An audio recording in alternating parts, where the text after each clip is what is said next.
بسم الله الرحمن الرحيم يسبح لله ما في السماوات وما في الأرض له الملك وله الحمد وهو على كل شيء قدير هو الذي خلقكم فمنكم كافر ومنكم مؤمن والله بما تعملون بصير خلق السماوات والأرض بالحق وصوركم فأحسن صوركم وإليه المصير يعلم ما في السماوات والأرض ويعلم ما تسرون وما تعلنون والله عليم بذات الصدور ألم يأتكم نبأ الذين كفروا من قبل فذاقوا وبال أمرهم ولهم عذاب عليم ذلك بأنه كانت تأتيهم رسلهم بالبينات فقالوا وبشر يهدوننا فكفروا وتولوا واستغنى الله والله غني حميد زعم الذين كفروا أن لن يبعثوا قل بلى وربي لتبعثن ثم لتنبؤن بما عملتم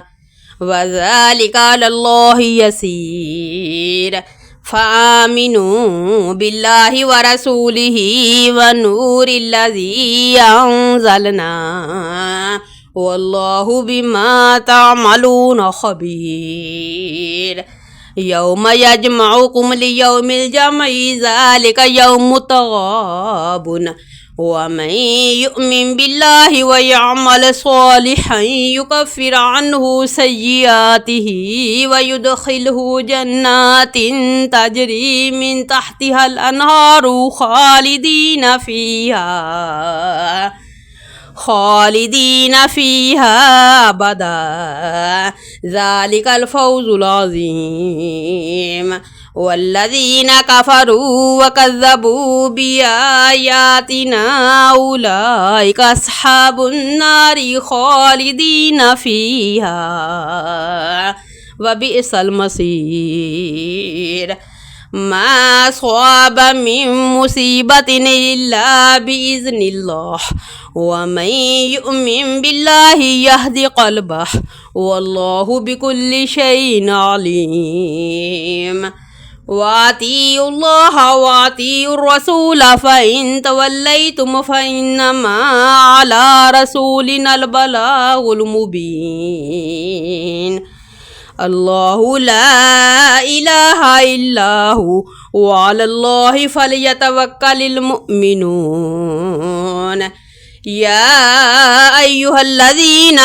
آمنوا إن من أزواجكم وأولادكم عدوا لكم فاحذروهم وإن تعفوا وتصفحوا وتغفروا فإن الله غفور رحيم إنما أموالكم وأولادكم فتنة والله عنده أجر عظيم فاتقوا الله ما استطعتم واسمعوا وأطيعوا وأنفقوا خيرا لأنفسكم ومن يوق شح نفسه فأولئك هم المفلحون إن تقرضوا الله قرضا حسنا يضاعفه لكم ويغفر لكم والله شكور حليم عالم الغيب والشهادة العزيز الحكيم